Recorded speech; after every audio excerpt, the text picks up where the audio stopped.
Welcome. My name is Abby Lopez. This is part 2 of an incredible session that I had with Dr. Jim Richards, where I asked him many important questions. And I would love to invite you to stay in for part 2, as we are going to discuss very important issues on suicidal thoughts, the depression. We are going to continue on mental illness, as well as we are going to be dealing with nightmares. Where do they come from? How to deal with them? Can we control them? Can we control any emotional trauma and heartache? Please stay around. We are going to learn so much more. Thank you. Would you talk to people who are thinking of committing suicide? Well, first and foremost, and this sounds trite, and I do not mean for it to sound trite, but I am telling you that the degree, the severity, the pain of all of these things that are going through your mind, they are only going through your mind because that's what you're thinking about. Mm-hmm. And so if you don't think about something else, then it's just going to get worse and worse and worse and worse and worse. Now, here's one of the interesting things that that we don't understand. Diet plays so much of a part of your emotional health. Yes. Usually those people stop eating. They just, they don't want to eat. For example, if you eat too much sugar, then, and your blood sugar goes up, then what happens when your blood sugar goes up, then you can't get enough oxygen in your blood. If you don't get enough oxygen in your blood, then number one, you start feeling extremely fatigued, but then you start feeling emotionally depressed. And so for that person, they may be a pre-diabetic, they may be a diabetic, undiagnosed or whatever. But the point is, if you keep eating the way you're eating, you will never escape the physical fatigue or the emotional depression. And so God, see the dietary laws, people read the dietary laws and just, man, they just miss the goodness of God. Mm-hmm. Because, the dietary laws didn't make you righteous. If you obeyed them to the letter, they did not make you righteous. They did not contribute to your righteousness. Dietary laws did one thing. They contributed to your physical and emotional health. For example, a lot of people ask, just last night, Brenda cooked dinner for some teenagers that are friends of our grandson. And so, she'd cooked some pork chops, and man, they were eating up those pork chops. And so one of them said, "Are you not going to eat it?" I said, "No, I don't eat pork." And they said, "Oh, that's right. That's in the Bible." I said, "Well, maybe it is, but maybe you might be misunderstanding." I said, it's not about trying to make God happy. It's not about trying to please God. It's not about trying to earn anything from God. I said, what we now know thousands of years after God said, don't eat clean animals, there's one particular doctor, Dr. Reams, who discovered that when we eat unclean food, that it actually disrupts the electromagnetic communication between the cells, which means your organs stop functioning exactly like they're supposed to. And it has nothing to do with making God happy. It has nothing to do with becoming more righteous. And then if you eat these unclean foods long enough, you're probably going to end up with really serious health problems. And those health problems, not only are they going to kill you physically eventually, but they're going to keep you depressed the whole time that you're alive, because they're affecting your blood flow, they're affecting your neurological, communication between the cells and all that kind of stuff. So everything that God gave us, he gave us for our benefit. So, I stopped eating unclean foods probably almost 45 years ago. Wow. And I didn't do that because I thought I needed to for God. I did it because I felt like God is smarter than I am. And if God says, don't eat this, then it's like, I don't need any explanation besides that. If he said, don't eat it, I know he's a good God. So I know that is for my benefit. That's so good. Could you please talk about to people who struggle horrible nightmares? Sleep is an interesting phenomenon. And sleep has so much to do with mental stability and emotional stability. I studied under a particular psychiatrist. I can't even remember his name right now. And man, this guy was incredible. He was not your typical psychiatrist. This guy was phenomenal. And so I don't know where he got all of his research, but he had discovered that sleep is broken up. Your sleep is broken up into 3 segments. And so about the first third of your night, when you go to sleep, the dreams that you have then, I don't remember the clinical name for it, but basically he was said, that's really just you cleaning up for the day. In other words, the things that you got exposed to the day that you need to get rid of, he says, just like sweeping the floor so that you can get a clean start for tomorrow. Well, then in the second third of your sleep cycle, which is generally the deepest, you will have so you'll have dreams in that first third. Let me say this, you'll have dreams, and usually that's where you have your crazy dreams. You know, they don't even, they're nonsensical, but they're all just based on things you heard or saw or experienced during the day. And so the fact that you're having those dreams usually means you're releasing those things. You're just letting go of them. Then the second third of the night, you have what they would call precognitive dreams. I call them prophetic dreams. And the second third of the night, you have dreams, and they're always in symbols. They're never, you see it and you can tell by the dream what it's about. Usually in that second third of the night, you have dreams that that are about your aspirations, the things you want to do with your life, the things that you want to become. And usually when I first put people on this program and start working them with this, man, what they want to do will be so shocking because they can't even admit it to themselves. They can't even admit what they really want to do with God, with their life. And it will be so shocking that they'll wake up in the middle of the night. Now, interesting thing about waking up with a dream. See, our brain, as we go deeper and deeper to sleep, our brain waves get slower and slower and slower. So when you wake up in the middle of the night for just a few seconds, you can remember exactly what that dream was. So that's the alpha state? Well, no, by then you're in a deeper state. Alpha state would be really that first state. By then you're starting to get in a little bit deeper state. So, but the problem is, as your brain waves speed up, you can't remember that dream because you can only remember if you go back to that same brainwave state. Right. And so, and so people for a few minutes, they will realize something phenomenal. They don't, but then they can't remember it. And that's all right. You don't have to remember it. So what's happening in that middle part of the night, you are having dreams about what you want to do with your life, about the things that you're trying to believe God for. In other words, I call them prophetic dreams because you're really dreaming your future. Then the last third of the night, we go into a dream cycle.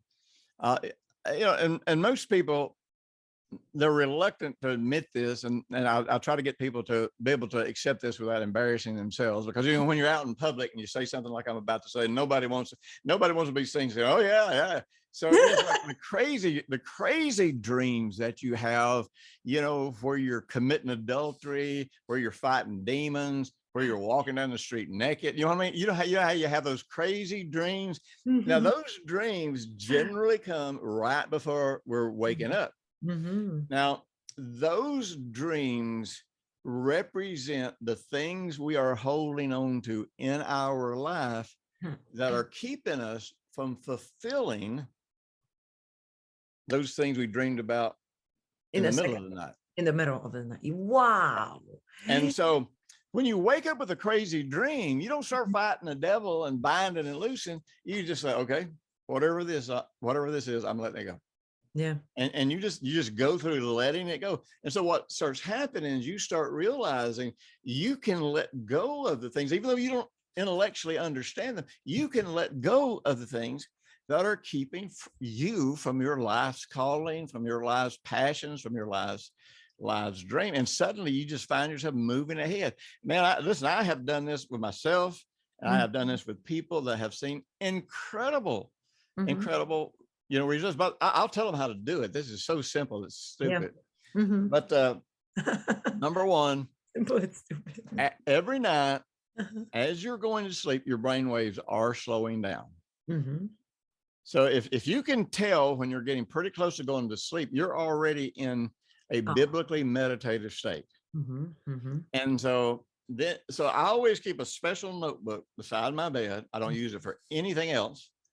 And so I will write the date, and then I will write a statement that is positive, personal, and present tense. So like, let's say, for example, back several years ago, we had an accountant steal every penny we had.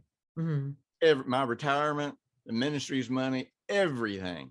And then we got a really liberal judge that didn't like churches. And rather than pay back, nearly $500,000, the judge said she would have to pay back $1,500. Oh, man. And so, Brenda and I got together and we just said, you know what? We are not going to spend years fighting this in court. This woman's going to have to stand before God for herself. And that's between her and God. But, the same God that got us where we are in ministry right now can recover us, can get us out of this, and can move us on into our call. So we're not going to do this carnally. We are not doing this. I've seen so many people where, somebody did steal from me. Yes, they do owe you some money, but that don't matter. Are you going to deal with this in the flesh or in the spirit?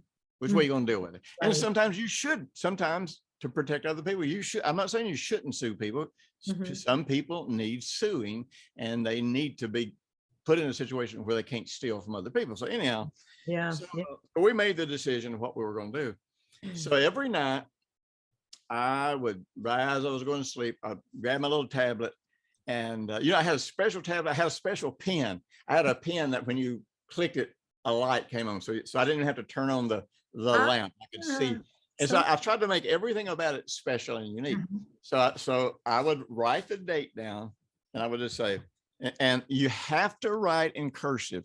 It doesn't work if you just print. Could you explain people why? They're gonna think, oh, you're weird. Tell them about when you print, you think differently. So when you print, every time you write a letter, you pick your pen up, so there is no connection between the letters. So you're not getting a flowing thought. You're getting a lot of individual random thoughts that are not connected. Yes. So no typing, writing. No typing. Don't do it through typing. Do it through cursive writing. If you don't know how to cursive write, learn how. It ain't that hard. So every night I would say, Father, I thank you that I am. See, I am. This is present tense word. I thank you, Father, that I am attracting people to our ministry that can help me fulfill the goals that I have. And the second part was, I think you're attracting people to my ministry, and I am recognizing those who can help me fulfill the goals. That's how I did. So I would write that 3 times. That's it. I just close that thing up, let over, go to sleep. Man, I'm telling you, for weeks, it didn't wake me up because I'm pretty used to what they call lucid dreaming and that kind of stuff. So it didn't shock me or wake me up. But I'm telling you, I would wake up in the mornings feeling like I had gone on a journey in the middle of the night. Wow. Because I was processing all of this stuff. So I did that for about 90 days. It was either 60 or 90 days. Now I have done this where I would do this for 6 months. Wow. I don't stop until I get the result. Wow. And so it was either 60 or 90 days. I got a call one day from a guy who says, hey, Jim Richards, this is so-and-so. And I said, well, oh man, I hadn't talked to you in years. And he said, I've started a new business. And this was back when Facebook was just really starting to boom. He said, I've started a new business. And he said, up until now, we've only been able to serve really big churches and really, churches that had a lot of money. He said, now your ministry is not a small ministry, but it's not like a mega ministry. And he said, I actually need to experiment on a ministry about the size of your ministry and see what we can do on Facebook for you. He said, would you be willing to do it? And I said, well, the truth is, I said, man, I just had every penny I had stolen from me a few months ago. I said, I don't have the money. He said, oh no. He said, oh, I just want to do this as a gift. I said, really? I said, I appreciate that. And I didn't even remember this. He said, when I was in the worst trouble in my life, you were the person that came and helped me. And I didn't even remember it, honestly. I barely could even remember it. And he said, I just always wanted to do an act of kindness for you. Wow. And so I let him, we made an agreement, and he started in less than 60 days. We had recovered every penny that was stolen from us.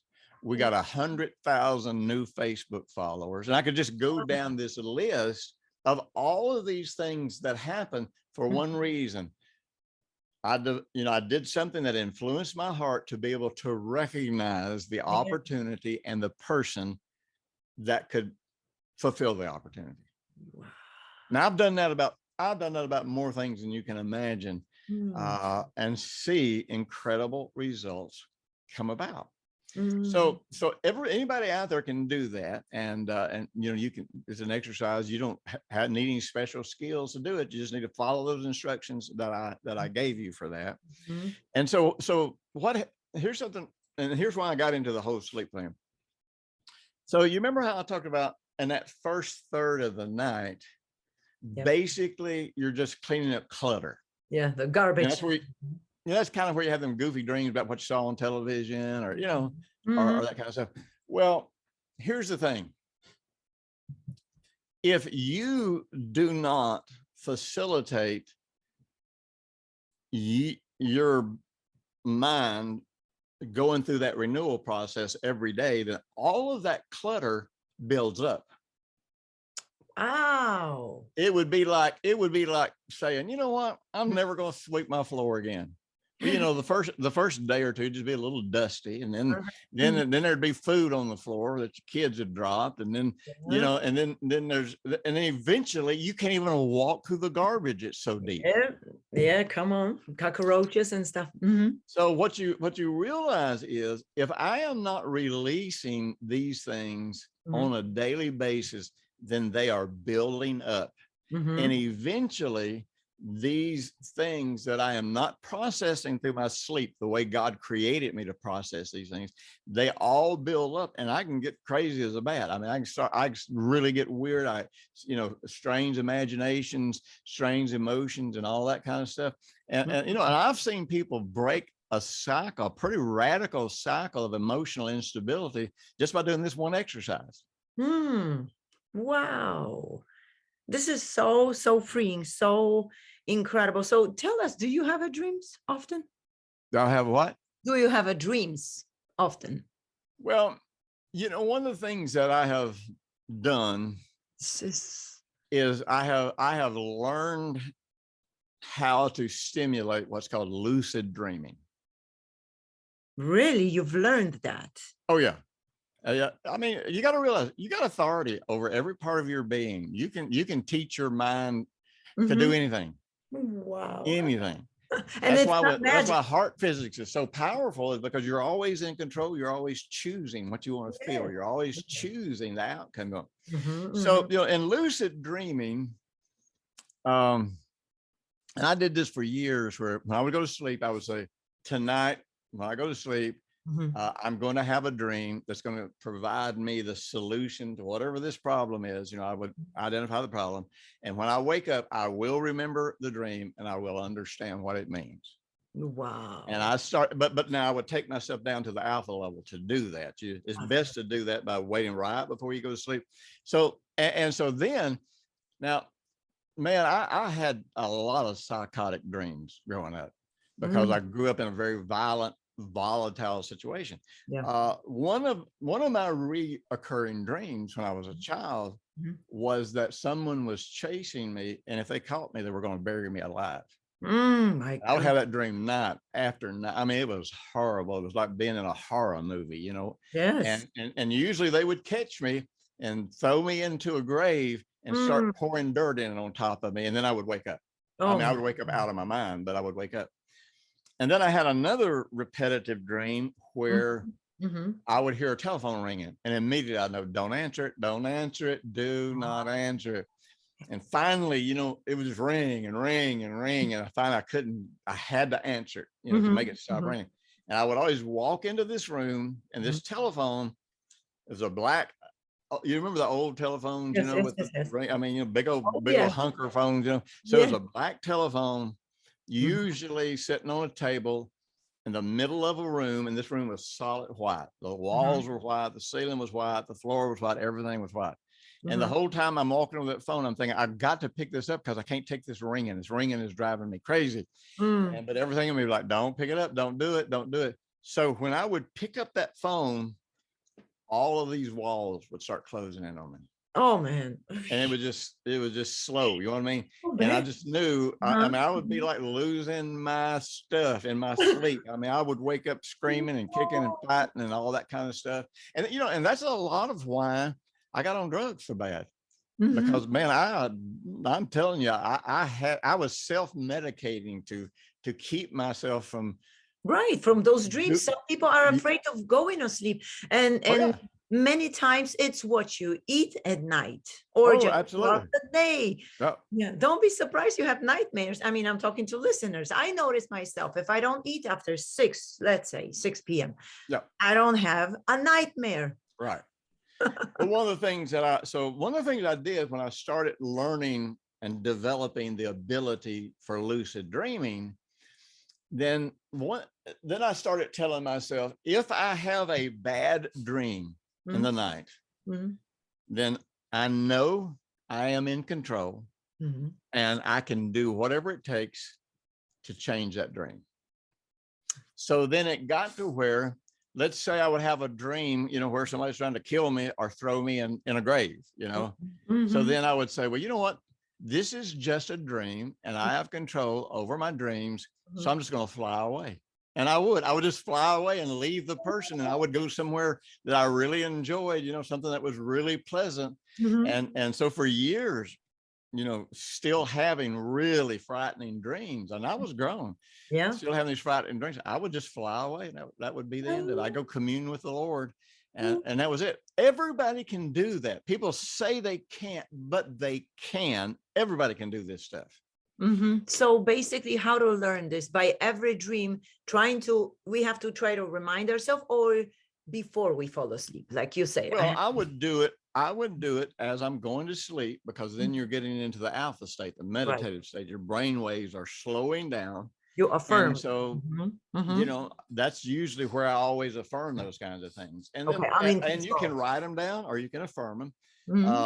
If you write them, you know, write them in cursive, and again, personal, present tense, and positive. So I would say, you know, I might write something like, if I have a dream that I don't enjoy, in my sleep, I will realize this is a dream and I have absolute control over everything that happens, and I will fly away. Wow, that's so awesome. And so, you know, because you do that in the alpha state, you know, your brain waves are slowing down, you're about to go to sleep, then actually your mind accepts that as a factual thing, as what they call a factual suggestion. And so you go, okay, I can do that. Well, It's all easier than people think it is. Yeah, I don't have many dreams, but maybe some of the listeners will have what I have. If I do dream, I usually run away, and I feel like it's running in the same spot, like in the water. I can't move one step forward. So I end up running and something catches me. That's when I wake up, whatever that is. So and let me say this. Yeah. I'm always getting messages from people where they're saying, you know, can you tell me what this dream means? And they will call their friends and all this kind of stuff. Don't their friends listen, stop that. Thank you. Nobody can tell you what your dreams mean. Nobody but you, because we dream in symbols, and the symbols that we see, we have our own private definitions of every symbol. In So other we words, cannot put one definition. Wow. right. There's some general things. I'll give you a good example. One dream that I had, I was probably about 40 when I had this dream. Mm-hmm. Both of my grandmothers were horrible. They were just horrible, horrible people. One of my grandmothers was just mean, and I believe my other grandmother was mentally ill. See, that's what And so we talk about. so I'm, my mentally ill grandmother would show me a degree of kindness on a lot of levels, but then she would just do the most horrible things and scare me. I mean, I'm telling you, I lived in constant fear as a kid. My mentally ill grandmother, she would do things like crawl in my room on her hands and knees, get under the bed, and in the middle of the night, reach out from under the bed and grab me. And usually before I'd go to bed, she would say, I saw this and I think this is what's going to happen. I think somebody's going to kill you in your sleep tonight. Oh my gosh. And then I'll be like 4 or 5 years old, scared to death. And then a hand come out from under the bed. She did every kind of crazy thing like that you can. I laugh about it now, but I mean, I'm telling you, it was fright. I lived in constant terror as a child. And so, but my other grandmother was just mean. I mean, she was mean. Is it? She was Church of Christ, mean, religious woman. Everybody else was going to hell but her. Yeah, I mean, she was just mean in every way you could think of. She was stingy. And so I never had any kind of relationship with her. I never thought about anything about it. I never thought it was an issue. So when I was about 40 years old, I had this dream where I was walking up to a house. Now, usually, not always, but usually a house represents your life. Like in the Hebrew alphabet, the letter bet can represent your heart or it can represent a house. Right. But your heart is what fills the house, so to speak, Yeah. So anyhow, so I have this dream, and I see this great big old dilapidated shack of a house. I'm thinking, man, this is weird. But I feel compelled to go inside. So, man, I walk in this house. It is creepy. I am telling you, there's spider webs everywhere. There's broken furniture everywhere. And I keep thinking there's somebody in this house. I'm going to find who they are. So I'm walking through this house, scared. I'm going through every room, and I didn't feel the need to fly away. It's kind of interesting. I just felt it. No, just keep looking. So when I got up in this attic of this old dilapidated house, and there was a cot, a little cot over there. And my grandmother, my main grandmother, was laying there. Oh my God. And I'm thinking, oh, this is going to be bad. I mean, when I saw her laying there, it scared me so bad. I don't even know how to stay asleep. And so I eased over to where she was, and I'm looking down at her, and she's dead, and I am just filled with fear. I am just like, good grief, what is going to happen to me now? And so as I stood there, I just began to weep. I'm standing there over her dead body, weeping. Yeah. And finally, I just lay my head across her, just crying, weeping from a place so deep that I didn't even know I had a place that deep, a sorrow that was so incredibly deep. And so as I lay there on her weeping, I just said, look, all I ever wanted was for you to love me. Whoa. I don't know. In the dream, I felt her put her hand on the back of my head as if to comfort me. Wow. And I can't tell you the ins and the outs, the whys of the house. All I know is this. I woke up and I was healed from this deep hurt. Wow. And so these things can happen, but we have, we have to facilitate this. I do a lot of intermittent fasting.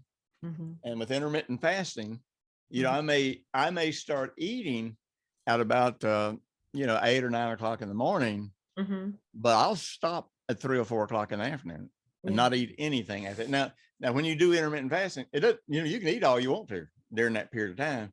You don't count calories, you just count hours. Because one of the things that we know biologically is that when we go a minimum of 12 hours without eating, things start happening in our digestion and in the way our body is working that you can't make happen any other way. But one of the great things about that, when you go a pretty good while without eating before you go to sleep, your stomach is not having to digest food. Now, in Chinese medicine, the stomach affects the brain more than any of your other organs. And so in China, if you have a mental illness, they treat your stomach and they improve your digestion and the mental illness goes away. Yes. Wow. And so if you don't eat, say if you stop eating 3 or 4, 5 o'clock, then probably all of the food in your stomach is going to be digested, which means your body and mind can heal itself while you are asleep. Yes. So what are you talking about? 18 hours of fasting? Because I'm trying to get there for 18 hours. But I'm at 12. I just tell people just make sure you go more than 12 hours. More than 12 hours. Okay. So I got because that's the magic moment. I mean, yes, the research has been done is like at 12 hours, every 11 and a half hours, nothing, 11 hours, 45 minutes, 12 hours, everything in your metabolism starts changing. It's one of the, a lot of medical doctors now are saying it is the most healthy way to eat. And when you stop and think about it, our ancestors, they didn't eat 3 meals a day. They couldn't eat 3 meals a day. So anyhow, but all, I'm just kind of sharing these stories to say, once you get willing to make a journey and you start, trusting God's principles in his word about how you eat. Here's another great example. Walking, breathing. I teach people to do breathing exercises. Yes. Oh. And I tell you, you can turn your health around doing breathing exercises in just a few days. It's so amazing. But the point is, what we do instead of, when we have a problem, instead of looking to the word of God and saying, okay, how does God say for me to handle this? I'm not, you're not going to diagnose it. You're not qualified to diagnose it. You're not going to call it mental illness. You're not going to call it schizophrenia. You're not going to call it anything. You can just say it however you want to. Usually I'll just say, man, I am messed up, God. I got to have some help. Wow. Yes. So you start applying these things, and it's a thing of faith. You're not trying to get God to do anything. No. You're just trusting how God said to manage your physical and your emotional health. We probably, I don't know how long we've been going. We're probably getting to where we need to stop. But here's an interesting factor. According to Dr. Tennant, man, he is a medical doctor. Wonderful. But he is a genius. And he started studying Chinese medicine because he started seeing there were things he could do for people with Chinese medicine you couldn't do with Western medicine. And so Dr. Tennant started studying the meridians. In Chinese medicine, you have pathways that they call meridians that carry energy through your body and all this kind of stuff. Well, the thing that he discovered was this: our muscles act like batteries. And so, for example, the muscles in the leg tend to affect the liver, the kidneys, the digestive system, systems. Yes. The muscles in your arms tend to affect the heart and all, different organs. So what's interesting, based on whether you're contracting a muscle or whether you're doing, then what happens is exercising that muscle actually builds up an electromagnetic charge that not only charges your organs, but then it saves the energy in your muscles like batteries. Oh, okay. And so that's why just getting out and walking and swinging your arms, you don't have to do heavy workouts, you don't have to do hard workouts, but just that type of movement causes your muscles to start storing energy, and that energy that you store then makes you feel better and makes you more energetic. It changes your mood and all this kind of stuff. So there are all of these simple ways, but again, I am not against people getting medical help, but I am saying this: the moment you get a diagnosis, whether it's from a medical doctor, whether it's from a psychiatrist, whether it's from a preacher, no matter who it's from, anybody that you respect that gives you some kind of a diagnosis immediately makes it more difficult to get past that problem because you give too much value to the diagnosis. Wow. And not to go far from what you're talking about, this is fascinating. Thank you so much. But even people say you can cure. I'd like to hear your thoughts on this. You can cure your depression if you just learn how to smile and keep mouth this way. Those are muscles that you send signal to your brain. Look.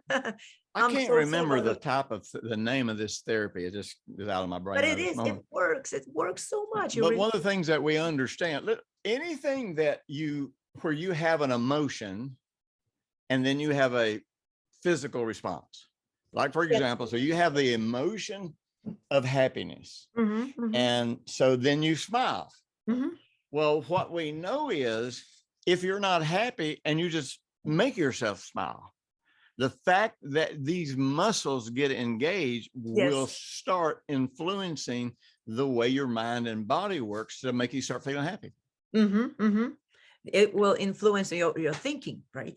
When you go for a walk, don't shuffle, don't look down, don't just kind of drag around. If you do, you will get depressed. When you go for a walk, you raise your head up, you look straight ahead, and you walk at a decent pace, and you will be amazed at how quickly that can affect your emotions. Wow. This is another session I would love you to continue one day. We can come back to this some more. Okay, very good. We are at 2 hours. I'm gonna divide it in. That's okay. We're gonna divide it in 2 parts. Dr. Jim, thank you so much. It's fascinating. And I hope that everybody listened to it at least 4, 5, 6, 10 times. But jump in your Bible, start reading these verses for yourself, and start reading, look up every verse on the soul.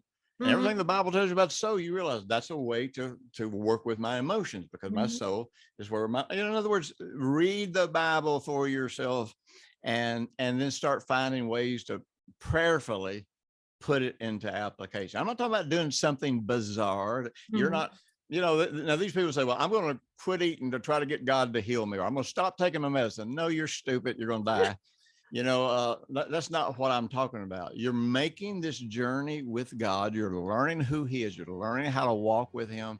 And then eventually you will learn how, if you get enough of the written word in your heart, then you can start recognizing when he speaks these things to you and leads you. Wow. Knowing his word is the answer to everything. Every illness, mental, physical, spiritual, soul, heart, mind. Thank you, Dr. Jim. You are amazing as always. Thank you. I enjoyed it. Thank you. And I will see you next time.